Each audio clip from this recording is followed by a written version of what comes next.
Des brutes ont humilié le nouveau à la sortie du collège. Grosse erreur.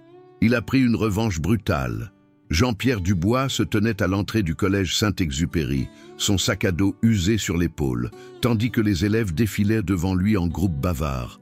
À 17 ans, Jean-Pierre était de taille moyenne mais mince, avec des cheveux châtains foncés qui lui tombaient légèrement sur les yeux et un comportement discret qui le rendait presque invisible. C'était ce qu'il préférait. Après avoir déménagé dans cette nouvelle ville avec sa mère célibataire suite à une nouvelle mutation professionnelle, Jean-Pierre avait appris que passer inaperçu était souvent l'approche la plus sûre. Les couloirs bourdonnaient de l'énergie des élèves qui se connaissaient depuis des années, leurs conversations se déroulant facilement alors qu'ils naviguaient entre les cours. Jean-Pierre gardait la tête baissée, étudiant son emploi du temps et essayant de mémoriser la disposition du bâtiment. Il avait espéré que ce collège serait différent, qu'il pourrait peut-être enfin s'installer quelque part assez longtemps pour se faire de vrais amis. Cet espoir dura exactement 3 heures de cours. Pendant la pause déjeuner, Jean-Pierre entra à la cantine avec son déjeuner dans un sac en papier, cherchant une table vide où il pourrait manger en paix.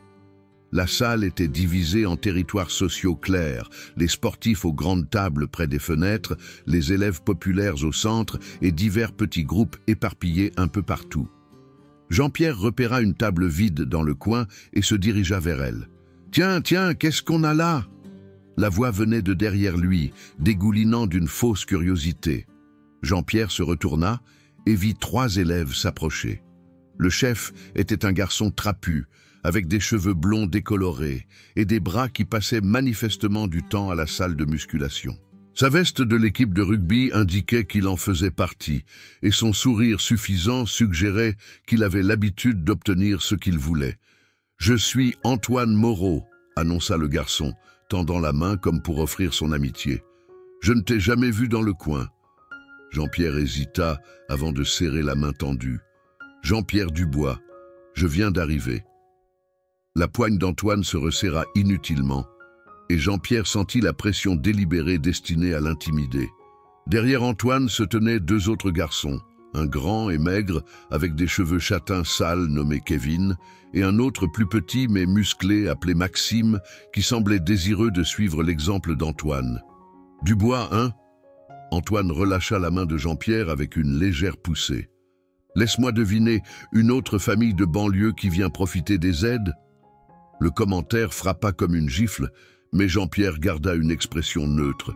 Il avait déjà eu affaire à des commentaires ignorants et avait appris que réagir empirait généralement les choses. « En fait, ma mère est infirmière. Elle a été mutée ici pour le travail. »« Oh, comme c'est noble !» dit Antoine avec une sympathie exagérée. « Eh bien, Dubois, laisse-moi te donner quelques conseils gratuits sur le fonctionnement des choses ici à Saint-Exupéry. » Il se rapprocha, sa voix baissant à un murmure menaçant. « Certaines tables sont réservées aux gens qui comptent. Celle vers laquelle tu te dirigeais, c'est là où on pose nos affaires d'habitude. » Kevin et Maxime ricanèrent derrière leur chef, appréciant clairement le spectacle. Jean-Pierre jeta un coup d'œil autour de la cantine et remarqua que d'autres élèves regardaient l'interaction avec un mélange de curiosité et de soulagement de ne pas être la cible. « Je comprends, » dit Jean-Pierre calmement, ramassant son déjeuner. « Je vais trouver un autre endroit. »« Bon garçon, » dit Antoine avec une tape condescendante sur l'épaule de Jean-Pierre. « Je pense qu'on va bien s'entendre. » Jean-Pierre trouva une table vide, près du fond de la cantine, plus près de la file d'attente du self où les élèves passaient constamment. Alors qu'il déballait son sandwich, il sentit le groupe d'Antoine le surveiller de l'autre côté de la salle, planifiant déjà leur prochain coup. Le schéma s'établit rapidement au cours des jours suivants. Antoine Moreau avait apparemment décidé que Jean-Pierre Dubois serait sa nouvelle source de divertissement. Cela commença petit, en heurtant accidentellement Jean-Pierre dans les couloirs assez forts pour faire tomber ses livres de ses mains, en faisant des commentaires bruyants sur les Parisiens quand Jean-Pierre était à portée de voix et en encourageant les autres élèves à éviter le nouvel étrange. Jean-Pierre endura tout cela avec une résignation silencieuse. Ce qu'Antoine et ses suiveurs ne savaient pas, c'est que Jean-Pierre avait fréquenté 6 collèges différents au cours des 4 dernières années, en raison des mutations professionnelles de sa mère. Il avait appris que se défendre empirait généralement le harcèlement et le suivait pendant le reste de son temps dans chaque établissement. Il était plus facile de garder la tête baissée, de faire son travail et d'espérer que le travail de sa mère serait stable assez longtemps pour qu'il obtienne son bac. Mais Antoine Moreau était plus persistant que les brutes que Jean-Pierre avait rencontrées auparavant. Pendant le cours de sport, le professeur Durand divisa les élèves en équipes pour le basket-ball. Jean-Pierre n'était pas particulièrement sportif, mais il pouvait se débrouiller. Quand Antoine se retrouva dans l'équipe adverse, Jean-Pierre sut que cela ne finirait pas bien. « Voyons ce que le nouveau a dans le ventre », annonça Antoine, assez fort pour que tout le monde l'entende. Le match se déroula normalement pendant les premières minutes, Jean-Pierre restant en périphérie et évitant la confrontation directe. Mais quand il intercepta une passe destinée à Antoine, tout changea. Antoine chargea sur Jean-Pierre avec une force inutile, le percutant et les envoyant tous les deux s'écraser au sol. L'impact coupa le souffle de Jean-Pierre et il resta allongé sur le sol du gymnase, haletant, tandis qu'Antoine se tenait au-dessus de lui. « Oups !» dit Antoine avec une fausse inquiétude. « Désolé, Dubois, on dirait que tu n'es pas tout à fait prêt pour le niveau de l'équipe première. » Le professeur Durand siffla. « Moreau, doucement là. Dubois, ça va ?» Jean-Pierre hocha la tête, se relevant malgré la douleur lancinante dans ses côtes. Il surprit le sourire satisfait d'Antoine et sentit quelque chose de sombre s'agiter dans sa poitrine, pas de la colère envers Antoine, mais de la frustration face à sa propre impuissance. Ce qu'Antoine ne savait pas, c'est que Jean-Pierre Dubois n'était pas impuissant du tout. Depuis 8 ans, depuis l'âge de 9 ans, Jean-Pierre s'entraînait aux arts martiaux mixtes. Sa mère, Isabelle Dubois, l'avait inscrit à des cours après qu'ils aient déménagé dans leur deuxième ville et que Jean-Pierre soit rentré à la maison avec un œil au beurre noir à cause de brutes du quartier. Elle faisait des heures supplémentaires à l'hôpital pour payer la formation, croyant que son fils devait savoir comment se défendre dans un monde qui ciblait souvent les gens comme eux. Jean-Pierre avait excellé dans la formation, montrant un talent naturel pour les techniques de frappe et de grappling. Ses instructeurs louaient sa discipline et son contrôle, notant qu'il n'utilisait jamais ses compétences pour déclencher des bagarres ou se montrer. À l'âge de 15 ans, Jean-Pierre avait remporté plusieurs tournois locaux et attiré l'attention d'entraîneurs régionaux qui voulaient l'entraîner pour des compétitions nationales. Mais Jean-Pierre avait fait une promesse à sa mère et à lui-même. Il n'utiliserait ses compétences qu'en cas de véritable légitime défense, lorsqu'il n'y aurait pas d'autre option. Il avait vu trop de jeunes de son âge se faire expulser, arrêter ou pire pour s'être battus à l'école. Sa mère avait trop sacrifié pour son éducation, pour qu'il la gâche à cause de brutes qui finiraient par passer à des cibles plus faciles. Alors Jean-Pierre endura le harcèlement croissant d'Antoine avec la patience de quelqu'un qui savait qu'il pouvait y mettre fin à tout moment, mais choisissait de ne pas le faire. Il absorba les bousculades accidentelles, les commentaires moqueurs sur ses origines et les tentatives délibérées de l'humilier devant les autres élèves. Le point de rupture survint 3 semaines après le premier jour de Jean-Pierre au collège Saint-Exupéry. C'était un vendredi après-midi et Jean-Pierre quittait son dernier cours quand il réalisa qu'il avait oublié son manuel. Il retourna dans la salle de classe vide pour le récupérer, prévoyant de passer le week-end à rattraper sa lecture. Alors qu'il revenait dans le couloir vers la sortie, il entendit des voix venant du coin. « Je te dis, il ne se défendra pas !» La voix d'Antoine portait clairement dans le couloir vide. « Le gamin est une vraie poule mouillée. Regarde ça !» Jean-Pierre tourna au coin pour trouver Antoine, Kevin et Maxime entourant un élève plus jeune. Un élève de 6e maigre avec d'épaisses lunettes qui avait l'air terrifié. Le sac à dos du garçon avait été vidé, ses livres et papiers éparpillés sur le sol. « S'il vous plaît, » disait le 6e, sa voix tremblant, « je vous ai déjà donné mon argent du déjeuner hier. »« Ouais, mais c'était hier, » répondit Antoine avec un amusement cruel. « Aujourd'hui, c'est un nouveau jour, ce qui signifie de nouvelles dépenses. Donne-le, Binoclard. » Jean-Pierre s'arrêta de marcher, son manuel serré dans sa main. il ne s'agissait plus de lui. Il s'agissait d'Antoine Moreau, qui était un prédateur qui ciblait quiconque il percevait comme faible. Laissez-le tranquille. Les mots sortirent plus fermes que Jean-Pierre ne le sentait. Les 4 garçons se tournèrent pour le regarder, le visage d'Antoine s'illuminant d'un sourire ravi. « Tiens, tiens !» dit Antoine, s'éloignant du 6e. « Regarde qui a enfin trouvé du courage. Le traitement silencieux devient ennuyeux, Dubois ?»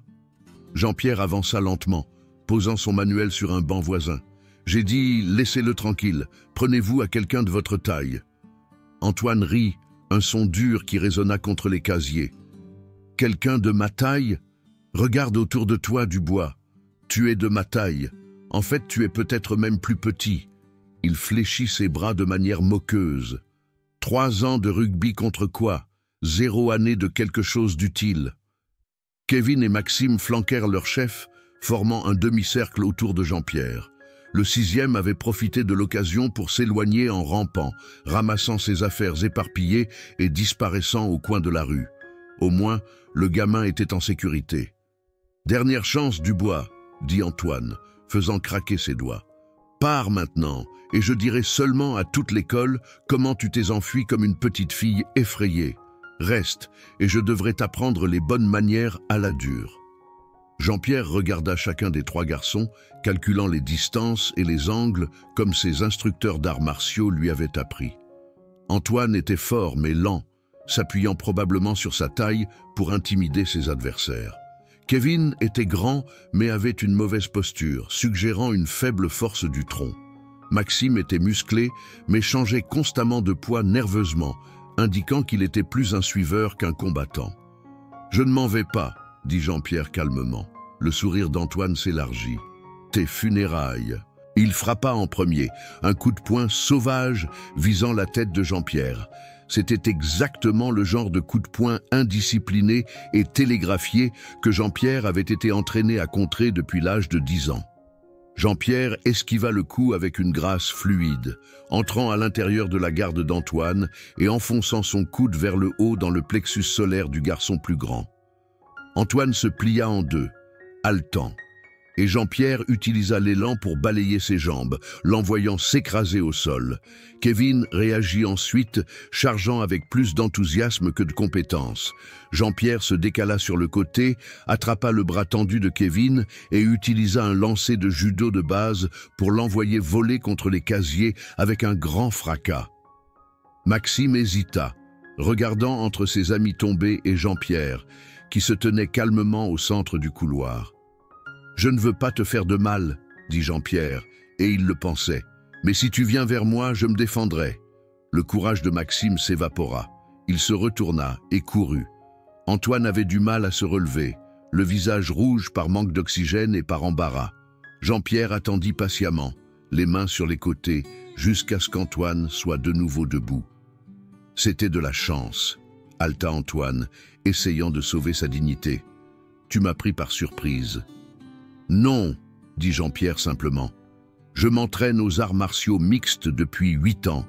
J'ai gagné 12 tournois et je me suis entraîné avec certains des meilleurs entraîneurs dans 3 régions différentes. Ce qui vient de se passer n'était pas de la chance, c'était de la retenue. » Les yeux d'Antoine s'écarquillèrent alors que les implications s'enfonçaient. « Tu as fait semblant tout ce temps ?»« Je n'ai rien simulé, » répondit Jean-Pierre. « Je choisissais de ne pas te faire de mal. Il y a une différence, mais tu as franchi une ligne quand tu as commencé à cibler ce 6e. » Kevin s'était redressé contre les casiers, tenant son épaule là où il avait percuté. Il regarda Jean-Pierre avec un mélange de peur et de confusion. « Pourquoi tu ne t'es pas défendu avant ?» Jean-Pierre considéra la question sérieusement. « Parce que se battre devrait être le dernier recours, pas le premier. Parce que se faire expulser ou arrêter détruirait mon avenir et les sacrifices de ma mère. Parce que j'espérais que vous finiriez par vous ennuyer et passer à autre chose. » Antoine se redressa, reprenant une partie de sa fanfaronnade. « Ce n'est pas fini, Dubois. Tu penses être dur maintenant, mais c'est fini, » interrompit Jean-Pierre, sa voix portant une autorité tranquille qui n'était pas là auparavant. Voici ce qui va se passer. Vous allez me laisser tranquille. Vous allez laisser ce sixième tranquille. Vous allez trouver quelque chose de mieux à faire de votre temps que de vous en prendre aux gens que vous pensez incapables de se défendre. Et si on ne le fait pas, défia Antoine, bien que sa voix manquât de sa confiance antérieure. Jean-Pierre se rapprocha et Antoine recula involontairement. Alors vous découvrirez que ce qui vient de se passer, c'était moi qui étais doux. J'ai arrêté de participer à des tournois parce que je devenais trop bon, trop vite.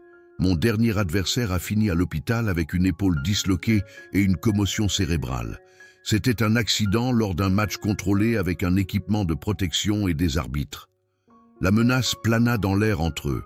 Jean-Pierre ramassa son manuel et commença à marcher vers la sortie, puis s'arrêta et regarda en arrière.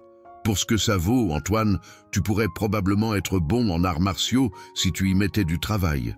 Tu as des réflexes corrects et tu n'as pas peur de la confrontation physique. Mais tu devrais d'abord apprendre la discipline et le respect. La plupart des bons entraîneurs ne formeront pas quelqu'un qui utilise ses compétences pour intimider les autres. Au cours de la semaine suivante, la dynamique au collège Saint-Exupéry changea radicalement. La nouvelle de la confrontation dans le couloir se répandit rapidement, bien que les détails devinrent plus exagérés à chaque récit. Certaines versions racontaient que Jean-Pierre avait vaincu 6 adversaires au lieu de 3.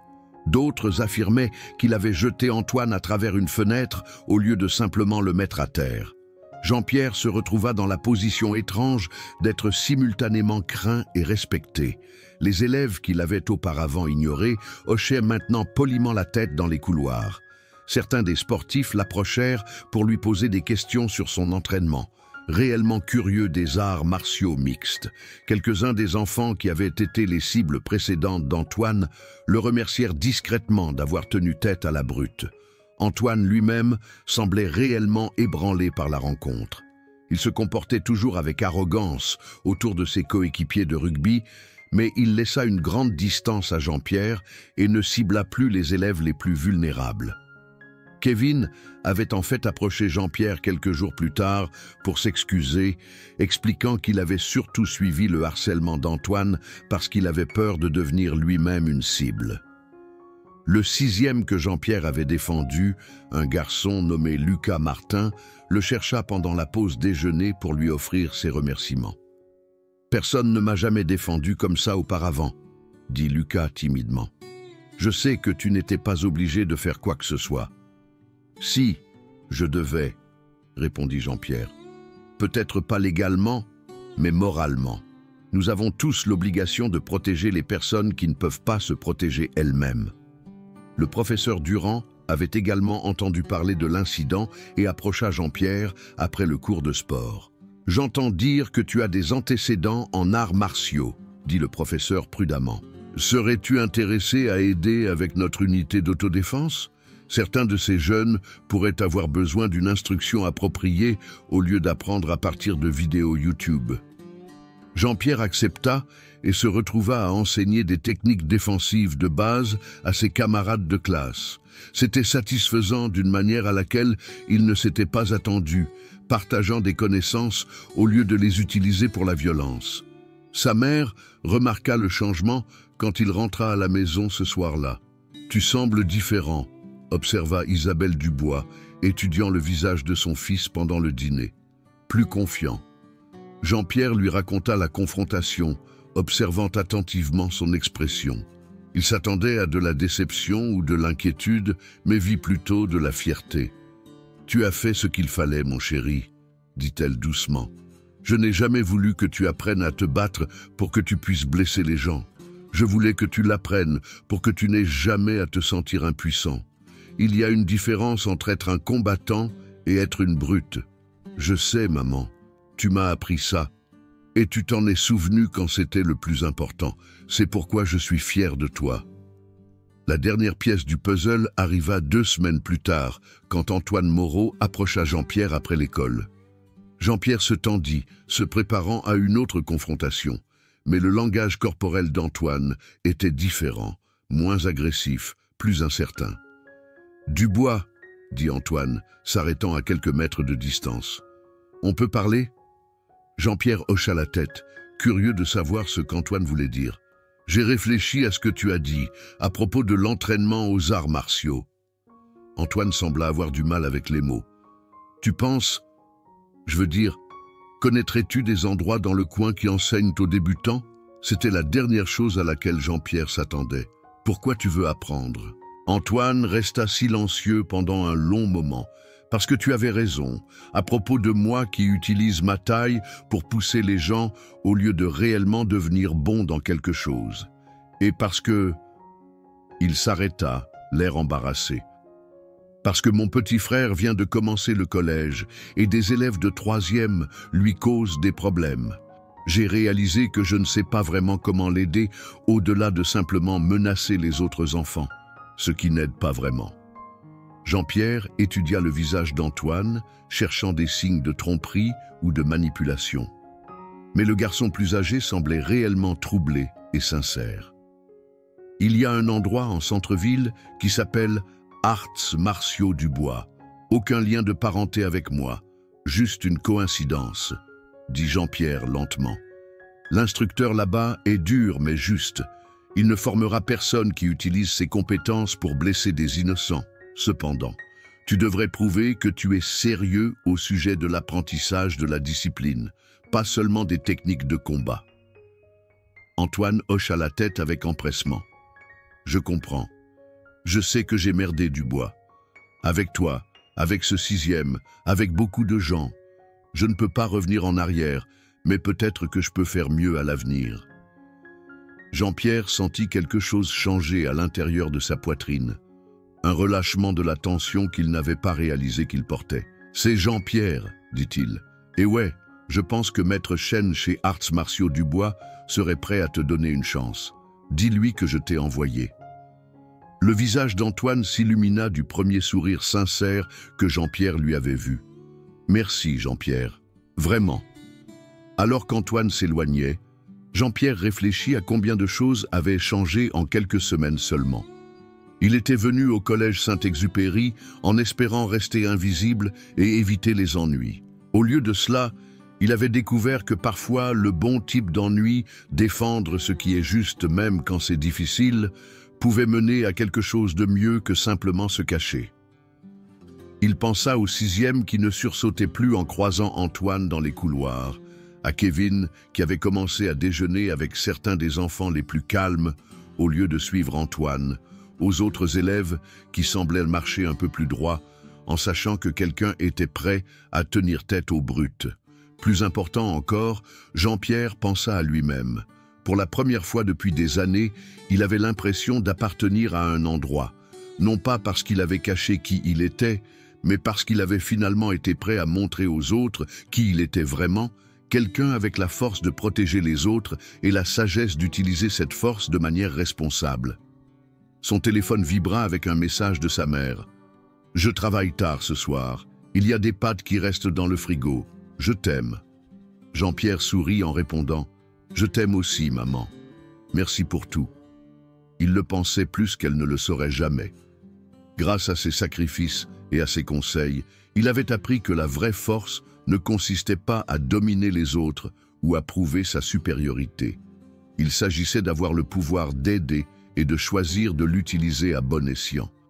Alors que Jean-Pierre rentrait chez lui, en marchant dans les rues bordées d'arbres de sa nouvelle ville, il se surprit à espérer que le travail de sa mère resterait stable pendant un certain temps. Pour la première fois depuis des années, il était exactement là où il voulait être.